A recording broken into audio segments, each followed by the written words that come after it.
Estamos viviendo las plagas profetizadas por Wyatt Ciesielka. ¿Por qué permitió Dios la pandemia de la COVID-19? La profecía dice que se avecinan pestes. ¿Será esta una de ellas? ¿Y por qué permite Dios que padezcamos guerras, hambre y enfermedades al punto de enviarlas deliberadamente en ciertos casos? ¿Tiene algún sentido todo esto? Las anteriores preguntas tienen sus respuestas, pero si hemos de comprenderlas, primero debemos captar dos verdades esenciales. La primera es que Dios nos ama profundamente. Como se explica en Juan 3:16, Dios el Padre ama tanto a cada ser humano que entregó a su Hijo para que muriera por nosotros, a fin de poder dar vida eterna a quienes creen en Él. Pero debemos comprender que su don de vida eterna es condicional. Nosotros no tenemos que morir para siempre gracias al inmenso amor de Dios, aunque no tenemos un alma inmortal como algo inherente, pese a la enseñanza contraria del cristianismo falso y de muchas religiones paganas. Dios sí desea darnos la vida eterna como un regalo. La segunda verdad esencial es que Dios no cambia, su propósito es constante. Esto es importante porque hay quienes piensan que el Dios del Antiguo Testamento es duro y vengativo, envía plagas, pestes y otros males, mientras que el Dios del Nuevo Testamento es bondadoso, lleno de amor y dispuesto a perdonar. Estas caracterizaciones no solamente son falsas, sino que demuestran que se ignora un hecho muy importante.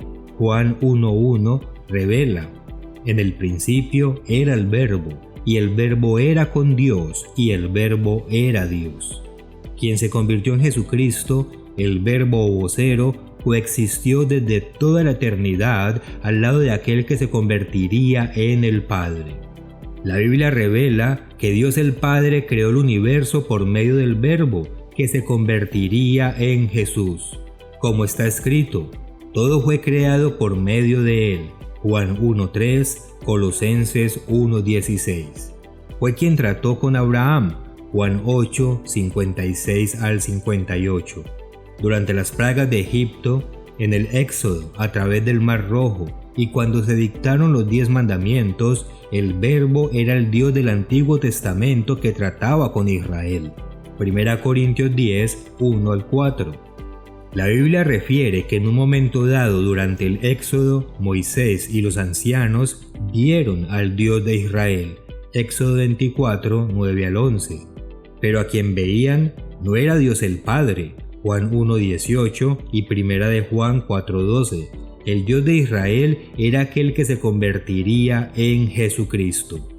Por lo anterior, vemos que no se trata de un Dios vengativo del Antiguo Testamento y otro perdonador en el Nuevo, sino que Jesucristo ha estado representando a su Padre desde el principio.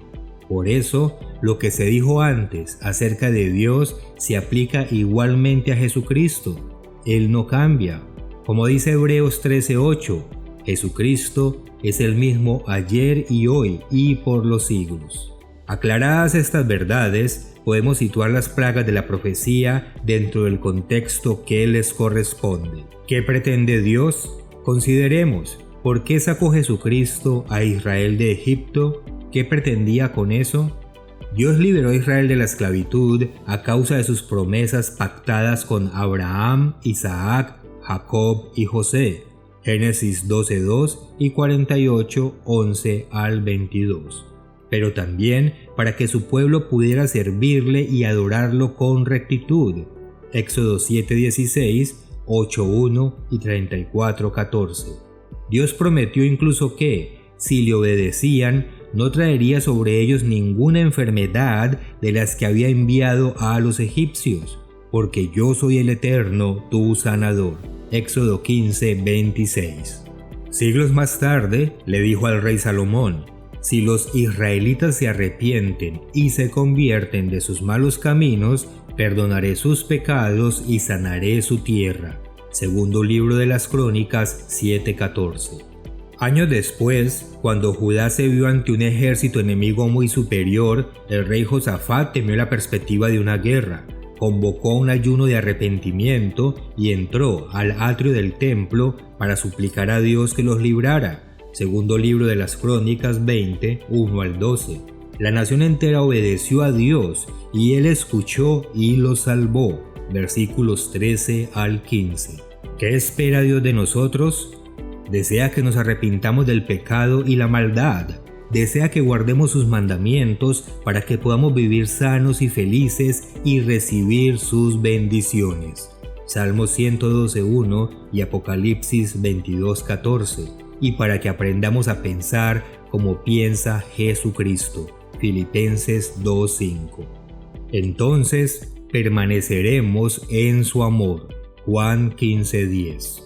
Este es el amor a Dios, que guardemos sus mandamientos, y sus mandamientos no son gravosos. Primera de Juan 5:3.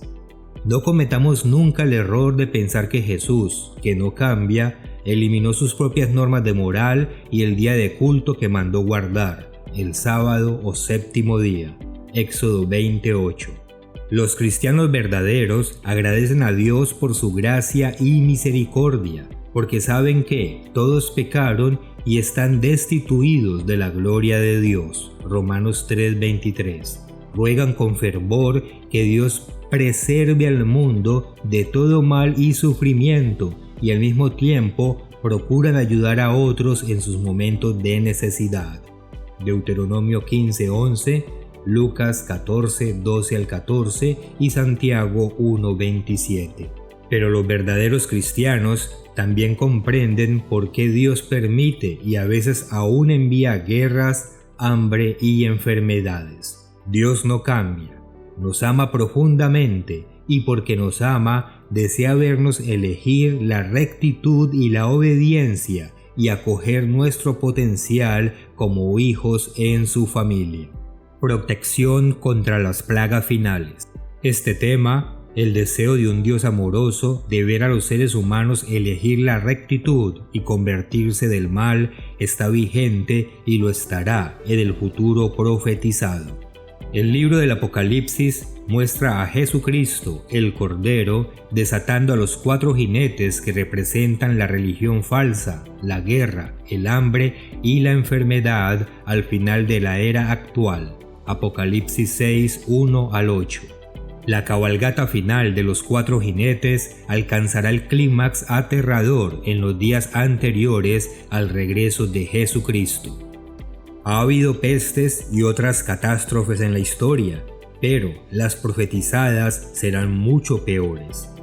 El 4.º jinete, montado en un caballo pálido y enfermizo, se llama Muerte en Apocalipsis 6:8 y representa la serie de enfermedades y plagas que vendrán sobre la tierra. Ver Mateo 24, 4 al 7.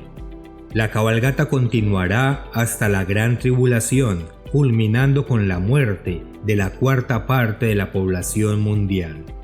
Lamentablemente, aún después de desatadas esas plagas, junto con otras señales, entre ellas gran conmoción en los cielos y la tierra, muchos sobrevivientes persistirán en sus pecados.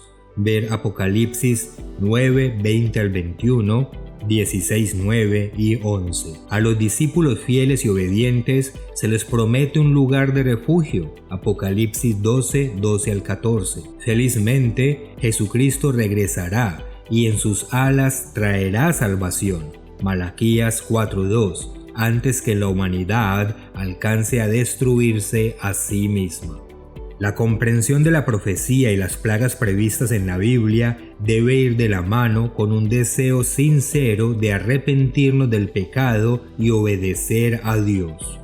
Por eso, los verdaderos discípulos oran con fervor por el regreso de Jesucristo, Mateo 6:10, y el día en que imponga la justicia y la paz en el mundo entero. Isaías 9:7, Miqueas 4:2 al 3. Hasta entonces, acudamos a Dios con diligencia para permanecer en su amor y para que seamos tenidos por dignos de escapar de las plagas proféticas que se avecinan. Juan 15:10, Lucas 21:36.